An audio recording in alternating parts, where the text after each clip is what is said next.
Sa isang tahimik, maaliwalas at mainit na umaga, ako ay nandito na naman sa aming isla, dito sa Panggangan Island, Calapi, Bohol. Sa aking pagdating, nakita ko ang pinakamahal kong ina na nasa labas ng aming bahay. Bakas sa kanyang mukha ang kasiyahang nadama nung ako'y nakita niyang paparating na. Hello mga ka-frontier, nandito na naman tayo sa Panggangan Island, Calapi, Bohol. Kasama ko si Mother, ang aking ka-frontier na baway. Bagay keke.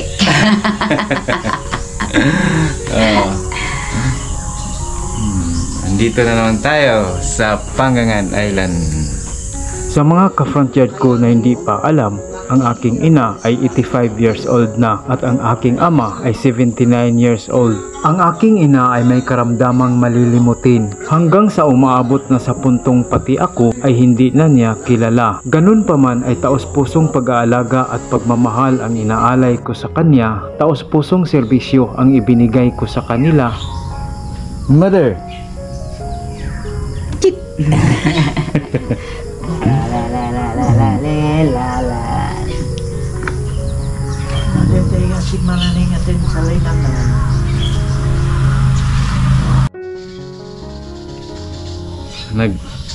Nagpainit mi diri mga ka-frontier do.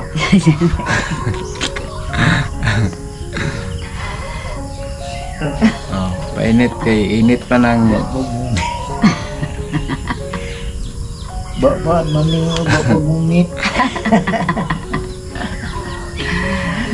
Dasar bungit pun. Ano ko sa picture na. Ano ni? hello. Ilang mga kapatid, may buntag. May buntag. Buntag. May buntag. Okay, may buntag ya Kim. Buntag. Basta may init mga ka-frontier, nagpapainit si mamag si Papa Dre. At sa puntong ito ay may nakita akong latundan na bilugan at ang iba ay may biyak na. Kapag may sipag kang magtanim, hindi ka nabibili sa palengke. Kailangan tama sa araw ang iyong pag-harvest. Kapag ito'y sumubra, ang mga bunga ay mabibiyak na. Katulad nitong latundan na aking puputulin, may mga biyak na sa kanyang bunga.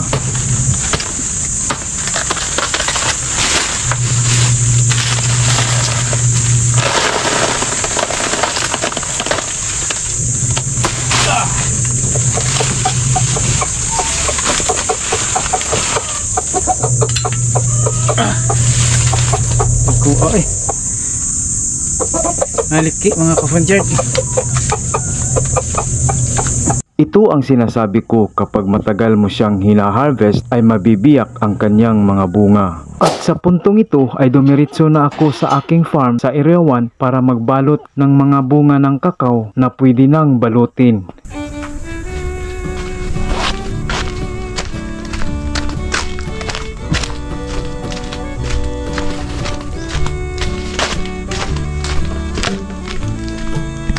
May bunga na naman ang ating suha mga ka-frontier do. Maliit pa.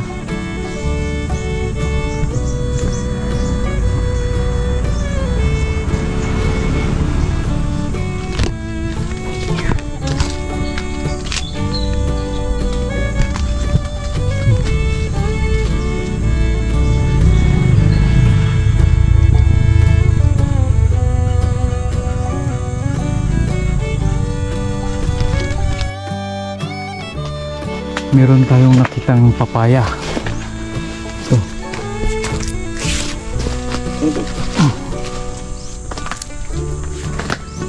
okay. Isa pa. Ito pa. Meron ng dilaw. Kilok.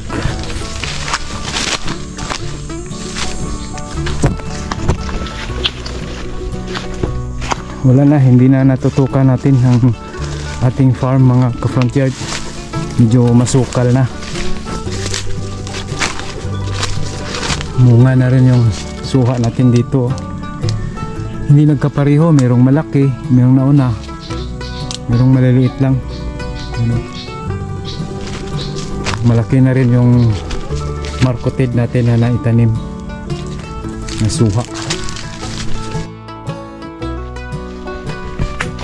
Meron tayong kakao mga ka-frontier, oh. Malalaki na at ito ay babalutin natin. Yan.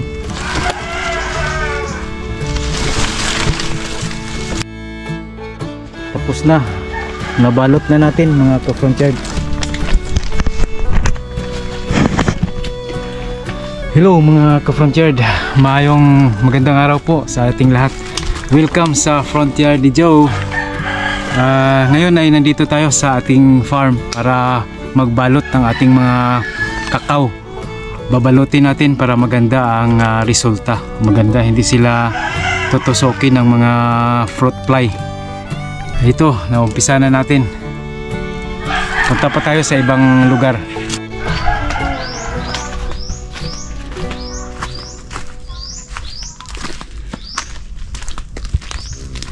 Medyo masukal na ang ating farm mga ka-frontier. Panay ang ulan, mabilis tumubo ang mga damo. Kita nyo, maganda ang tubo ng mga damo ngayon. Ngayon ay pupunta tayo dito sa ating kakao. Ipopruning, mayroon tayong ipopruning dito bandaw.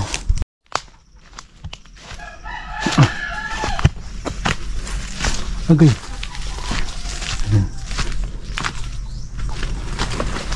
Ito mga ka-frontier, yung puno niya, oh. Kailangan tanggalin natin yung mga mga sanga ito. Kaya iwan natin dito lang.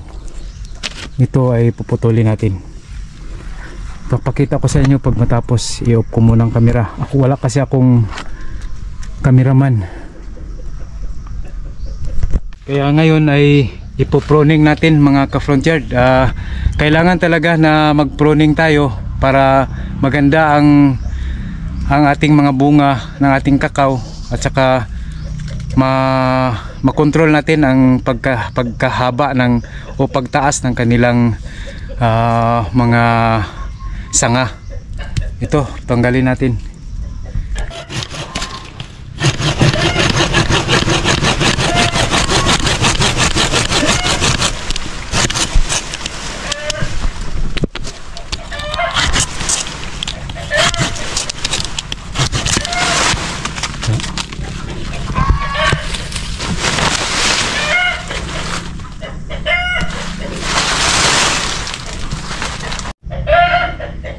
Okay na mga ka-frontier, ho. Maliwanag na. Kailangan kasi ng kakao na meron siyang sunlight na makukuha, natatama sa kanyang branch para siya ay bubunga. Ayan, okay na yan. Kaya ngayon ay pupunta na naman tayo sa ibang puno ng kakao. Magbalot tayo ng bunga. Tara. Ngayon mga ka-frontier ay ito na, ipapakita ko sa inyo ang ating kamuting kahoy. Ayan, oh, lalaki na, pwede na itong ma-harvest. May mga laman na siya. Nagtanim din tayo ng mga turmeric. Yan, oh, diretso yan, diretso yan, isang linya, nilinya ko yan. Yung mga turmeric na nandoon sa Kubo Cottage ay nilagay ko dyan. Ngayon, oh, ito na yung mga kamuting kahoy natin mga ka-frontier.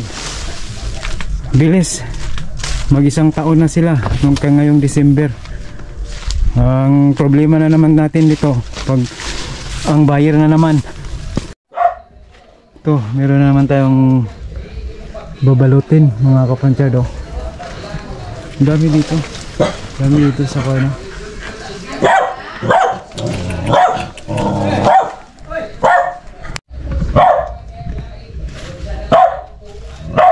Balot na yung taas. Kaya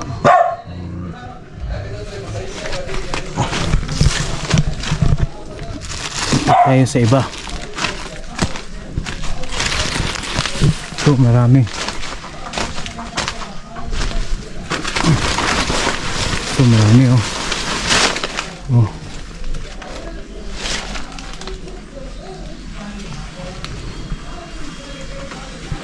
Balutin natin.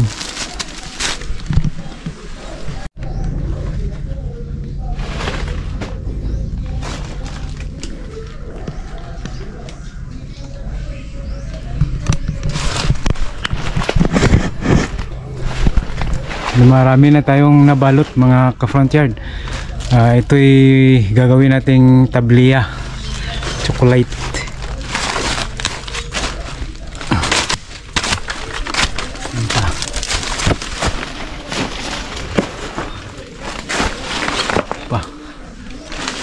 May dalawa, may pang dalawa babalutin.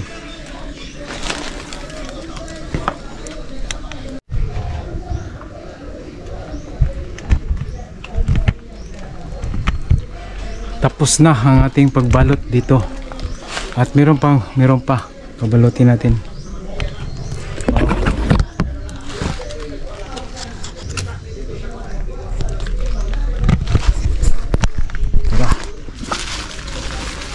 Tayo. Okay.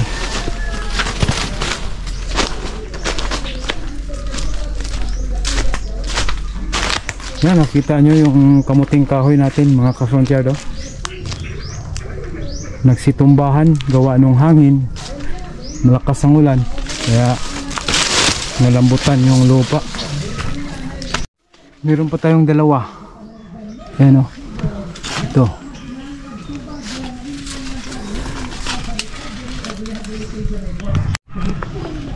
Ayan. Tapos na nating mabalot yung dalawa.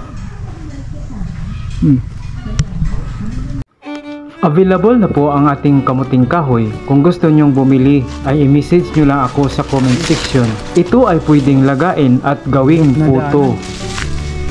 Nahirapan tayong daanan, malalaki na yung puno. Dito tayo dadaan sa likod mga ka-front yard, baka mamaya may ninakawa na tayo ng kamuting kahoy.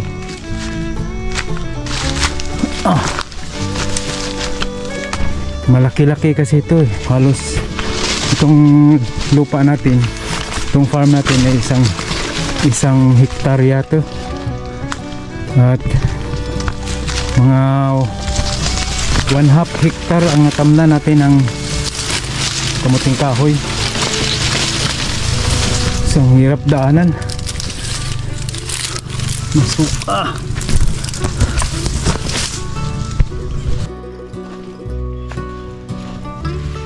Ito nakita na yung laman.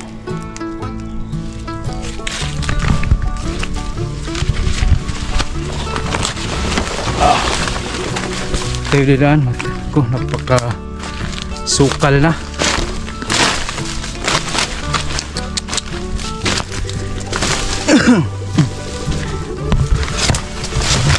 Grabe.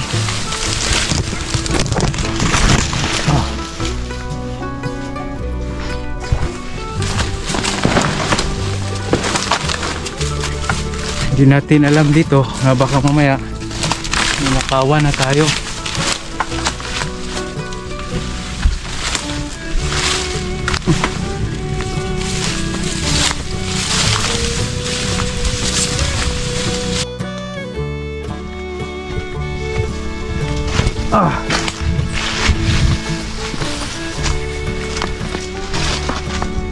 Yan, lalaki ng puno mga ka-front yard oh.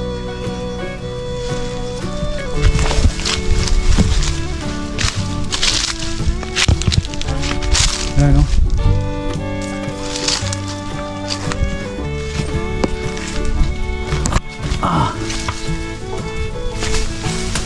Okay.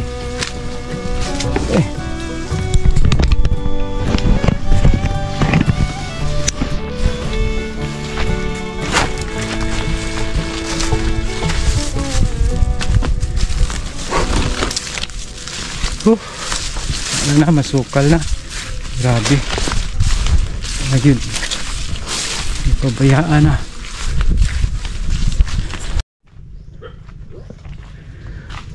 Ngayon ay uuwi na tayo mga ka-frontier.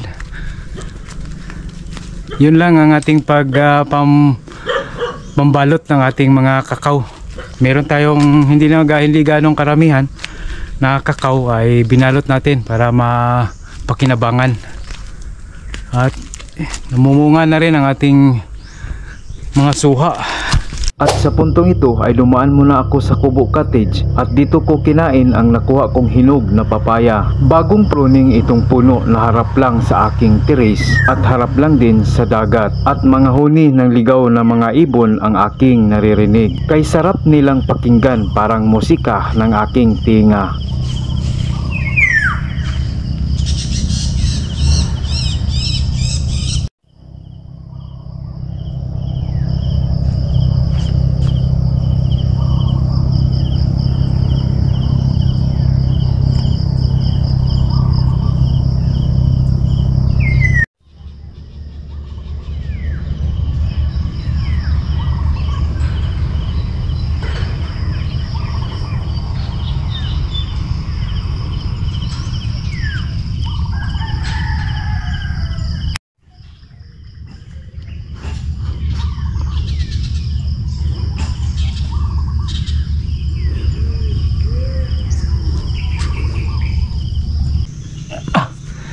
Hi mga ka-frontier.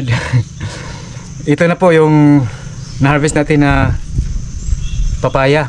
Ngayon ay titikman natin kung masarap ba.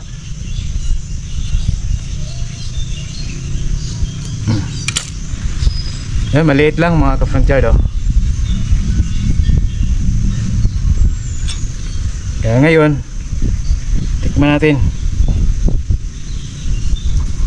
Kapag ang papaya ay tanim, tumutubo kusa, yan ay matamis mga ka-frontier.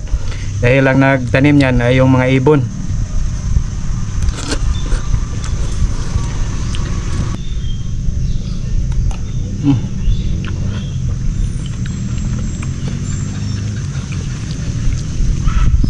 Tamisa eh.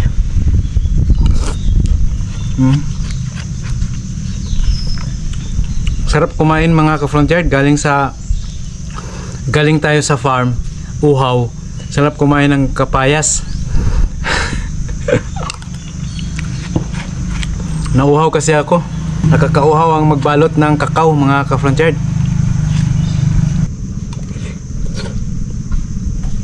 Pagkatapos nating kumain ng papaya ay kumuha tayo ng tanglad at kumuha din tayo ng malunggay, pansahog sa ating lulutuing sinabawang isda.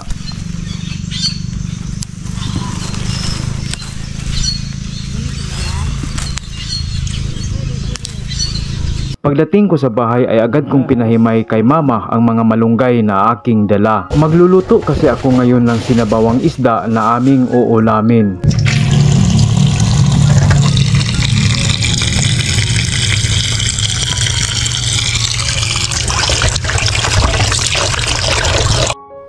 Kumusta naman ba?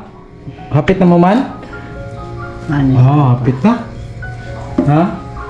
Say hello sa ka-frontier ba? Ma, bye-bye. Bye-bye sa.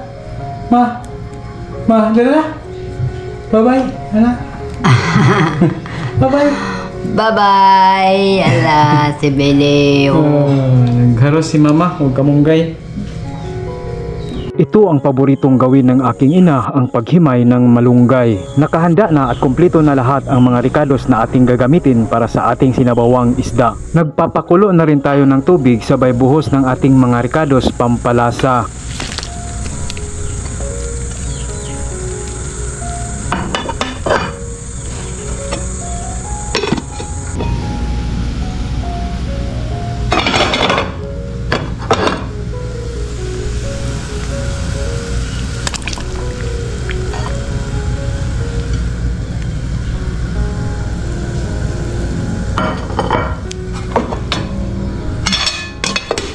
Tinimplahan ng patis pampalasa at asin na pampaalat. Palaging present ang dalawang ito sa kusina.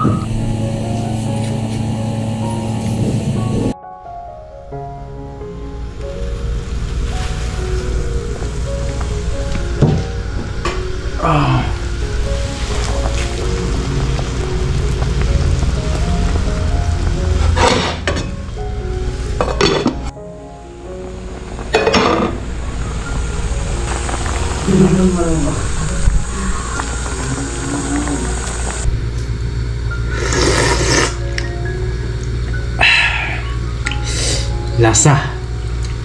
Sarap ng timpla. Patis at asin lang mga kapatid.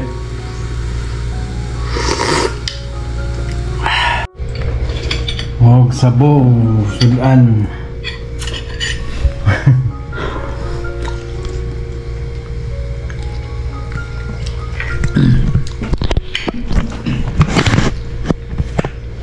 Kain na mga kapatid.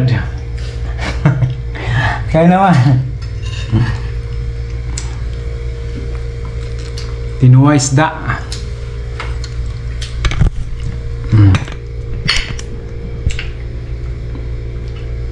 Lami sabaw. At sa puntong ito, pagkatapos namin kumain, ay nagpabukas agad ng TV ang aking ama habang sila ay nagpapahinga pagkatapos kumain. Ito na ang nakasanayan nila sa araw-araw, manood ng TV, magpahinga o kaya matutulog. Seryoso sila kapag nanonood ng TV, kaya hindi ko na sila iniistorbo. Kaya dito lang ako sa likod nila nakapwisto at binibigyan ko rin sila ng masad, pamparilak galing sa mga mahiwaga kong kamay. Masaya ako at taos-pusong inialay ang aking serbisyo para sa aking mga magulang sa serbisyong totoo at walang kapantay. Mula dito sa Panggangan Island, Calapi, Bohol. Magandang gabi at ito ang Front Yard ni Joe.